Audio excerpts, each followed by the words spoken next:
Morning, আমি কোয়েনা দাস।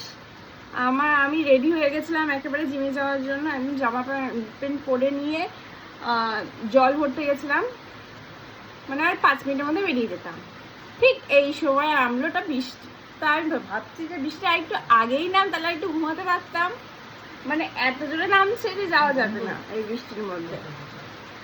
তো দেখি আর 15 মিনিট 10-15 মিনিট দেখবো, যদি থাকে কমে তো যাবো, আর যদি না কমে তো ঘুমাবো। ব্যাস, সিম্পল কথা। দেখা যাক কি হারে বৃষ্টি পড়ছে একবার দেখো। এই বৃষ্টিতে আর একটু আধা ঘন্টা আগে তাহলে আমি একটু ঘুমোতে পারতাম ঠিক করে। ভালো লাগে না, আমার ঘুমটা ভেঙে গেল। কেন আমার সাথে কেন এরকম হয়? আমি ভাবছিলাম অনেকক্ষণ ধরে, এখন তো বৃষ্টি হওয়ার কথা, ওয়েদার রিপোর্টে দেখাচ্ছে 7টা থেকে বৃষ্টি হবে। বৃষ্টি হবে কেন হচ্ছে না? মেঘটাও কিরকম করে আছে। আমি ভাবলাম হয়তো এরকম করেই থাকবে, বৃষ্টিটা হবে না, যাবো চলে যাবো। কি সেই বৃষ্টি!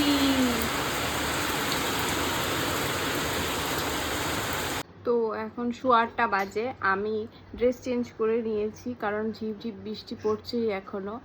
তো ভাবলাম আর রিস্ক নিয়ে লাভ নেই, কারণ এর মধ্যে চলে তো যেতে পারবো, কিন্তু অন্ধকার হয়ে এসছে আকাশটা। তো যখন তখন বৃষ্টি চলে আসতে পারে, তখন আসার সময় সেই আগের দিনের মতো অবস্থা হবে, ভিজে ভিজে আসতে হবে, নাহলে দাঁড়িয়ে থাকতে হবে। কখন বৃষ্টি থামবে তার কোনো ভরসা নেই। তো যার জন্য আর রিস্ক না নিয়ে আমি বাড়িতেই থাকলাম। মা চা করে দেবে একটু পরে, আমি আপাতত শুয়ে থাকি একটু। এই তো কিরকম অন্ধকার করে আসছে।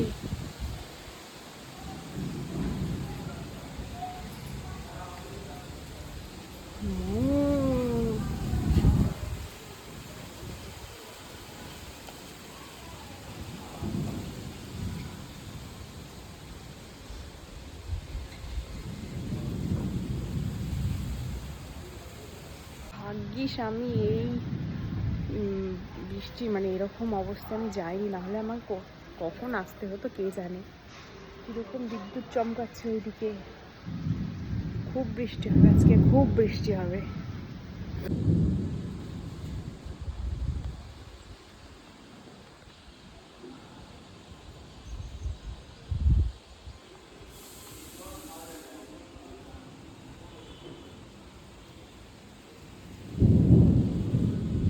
বাইরেটা দেখে মনে হচ্ছে যে সন্ধ্যা হয়ে গেছে। এখন সন্ধ্যা হয়ে গেছে।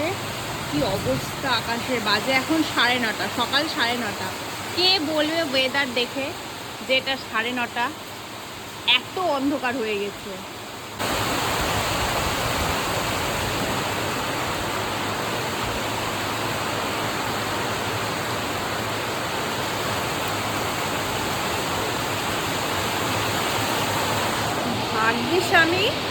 ভাগ্যিস আমি যাইনি জিমে। কি যে অবস্থা হতো, আমি তো বাড়ি থেকে আসতে পারতাম না মনে হয়। মানে 11টার আগে না মনে হয় না মানে এই বৃষ্টি থামবে। থাকবে, অনেকক্ষণই থাকবে। আর আমি আসি 9:30 পৌনে 10টা, মনে হয় না আসতে পারতাম এই বৃষ্টির জন্য। যা বৃষ্টি হচ্ছে, ভাগ্যে যাইনি। মায়ের সাথে এক রাউন্ড ঝগড়া হয়ে গেল। মা, রোদ উঠেছে, বৃষ্টি হচ্ছে, ওইদিকে রোদ উঠেছে, শিয়ালের বিয়ে হচ্ছে মনে হয় কোথাও। এগুলো আগে বলতাম যে রোদ আর বৃষ্টি একসাথে হলে শিয়ালের বিয়ে হচ্ছে। তো যাই হোক, মায়ের সাথে এক রাউন্ড ঝগড়া হওয়ার পরে মা আমাকে এখানে ফল খেতে দিয়ে গেল। এই ফলগুলো খাই এখন। তো মা আমাকে আবার এসে এখানে দই দিয়ে গেল। 12:30 বাজে। ভেবেছিলাম পাক্কা 12:30 বাজবে আর আমি স্নানে যাব। আমি কেবল উঠলাম, তার আগেই মা এখানে এটা দিয়ে আমাকে স্নান থেকে আটকে দিয়েছে। আগে এটা খেয়ে নিই, খেয়ে নিয়ে 5-10 মিনিটের মধ্যে স্নানে চলে যাবো। তো আমি স্নান করে তো চলে এসেছি। স্নান করে এসে আমি একটা মুখের প্যাক বানিয়েছি আজকে বেশি কিছু দেইনি। এই যে এখানে আছে বিটরুটের পাউডার আছে শুধু, আর টক দই আছে, আর কিছু দেইনি। এটা মুখে লাগিয়ে আমি যাব পুজো করতে। এটা লাগিয়ে তো এটা লাগিয়ে নিই। তো দেখতে এত সুন্দর না, মনে হয় খেয়ে নিই। এই কালারটা এত সুন্দর।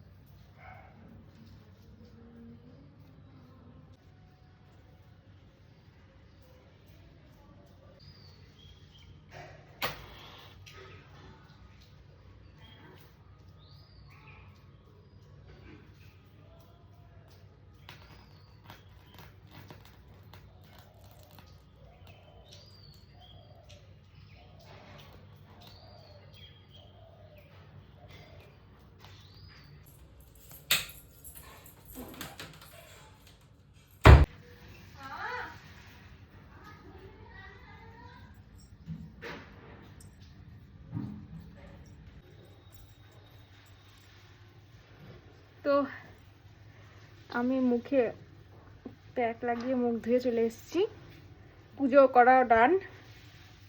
এবার খুব খিদে পেয়েছে, মুখে ক্রিম ট্রিম দিয়ে যাব হচ্ছে খেতে। মা স্নানে গেছে, মা স্নান করে আসলে দেবো। তার আগে ফার্স্ট টাইম দেবো ফুসফুস।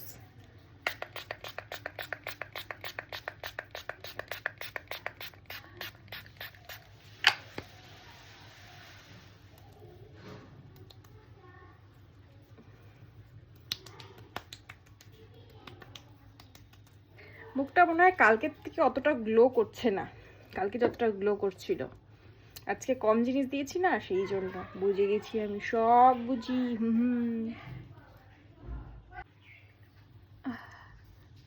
আজকে আমি আবার দিয়েছি শ্যাম্পু। অনেকদিন হলে শ্যাম্পু দেওয়া হয় না। আগের দিন বললামই যে আমার স্ক্যাল্প অয়েলি হয়ে যাচ্ছে, তো সেই জন্য আজকে শ্যাম্পু দিলাম। আবার বেশি সিরাম দিল না, চুলটা কিরকম অয়েলি অয়েলি লাগে, মনে হয় সব চুল মানে তেল দিয়েছে চুলে।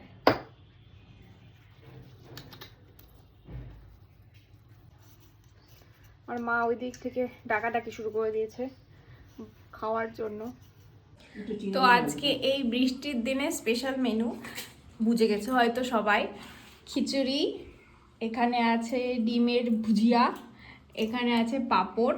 যদিও বৃষ্টি পড়ছে না, অনেকক্ষণ আগে বৃষ্টি থেমে গেছে, তবুও আজকে এই স্পেশাল মেনু আছে। সবাই খেতে বসেও পড়েছে এখানে, আমিও খেতে বসে পড়ি। তো খাওয়া দাওয়া তো কমপ্লিট হয়ে গেছে। দারুণ হয়েছিল খিচুড়িটা, মানে প্রত্যেকের খুব পছন্দ হয়েছিল, ভালো লেগেছিল। অনেক দিন পর, মা বলছিল অনেক দিন পর এই মানে খিচুড়ি খেলাম। সত্যি তাই, অনেক দিন পর মানে বাড়িতে বানানো এরকম খিচুড়ি খেলাম, বেশ ভালো লাগলো এত কিছু দিয়ে। তো যাই হোক, খাওয়া দাওয়া তো হয়ে গেছে। আর 4টের সময় যাব আমি আর মা একটু বাইরে, এক জায়গায় একটু কাজ আছে একটু, তো ওখানে যাব আমি আর মা।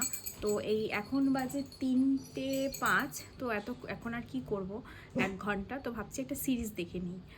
তো ততক্ষণ একটা সিরিজ দেখি, অনেকদিন ধরে ভাবছি দেখবো।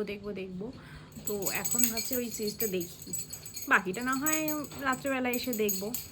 মায়ের সাথে যাব, তারপর ওখান থেকে আবার ক্লাসে যাব, ক্লাস আছে আজকে। তো ক্লাস করিয়ে তারপরে আবার ক্লাস আছে, মানে 2টো ক্লাস আছে। আস্তে আস্তে কটা বাজবে আমি বলতে পারছি না, দেখা যাক। তো যাই হোক, একটা সিরিজ দেখি আপাতত। যাই হোক, আপনার কিন্তু আজকে বালুরঘাট ফেরা হবে না, আপনি আজকে রাতটা এখানে থেকে যান করে দেব। উনি কি বালুরঘাটের মানুষ? কই কোনোদিনও দেখিনি। আমি আজকে আসি।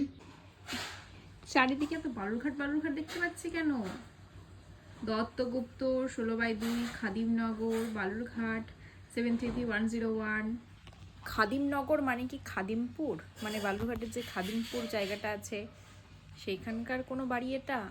তো আমি রেডি হয়ে গেছি, এখন বলেছিলাম যে মা আর আমি বেরোবো একটু। এখন বাজে 4:10, 4টের মধ্যে ঢুকতে হয়। 4:10 নেই, ফার্স্ট আছে 3:45 বাজে। তো 4টের মধ্যে ঢুকতে হবে। তো আমাদেরকে, আমি রেডি,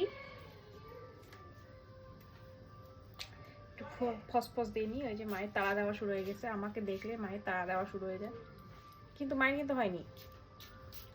তো আমি এই কিছুক্ষণ আগেই এলাম, এই 6টার দিকে এসেছি। এসে মানে যে ক্লাসটা ছিল, নেক্সট ক্লাস যেটা ছিল ক্লাসটা পোস্টপন হয়েছে। কারণ হচ্ছে সে তার কোনো অসুবিধার জন্য সে আজকে করবে না, কালকে করবে ক্লাসটা। তো আমাকে তো আবার পরের ক্লাসটায় যেতে হবে, সেজন্য ভাবলাম যে এই ড্রেস আর ছাড়বো না, ড্রেস পরে ওই যে সিরিজটা হাফ দেখে গেছি সেই সিরিজটাই দেখছিলাম। তো এখন সন্ধ্যা দিলাম, সন্ধ্যা যেহেতু লেগে গেছে সন্ধ্যা দিলাম, সন্ধ্যা দেওয়া হয়ে গেছে। এখন বেরোবো পরের ক্লাসটার জন্য, এখন বেরোবো। তাহলে ওখানে এখন যাই। ঠিক আছে, আজকের মতো এতটুকুনই। আবার তোমাদের সাথে দেখা হচ্ছে আগামীকাল। সকলে ভালো থেকো, সুস্থ থেকো, আর সকলকে ভালো রেখো। Tata, good night.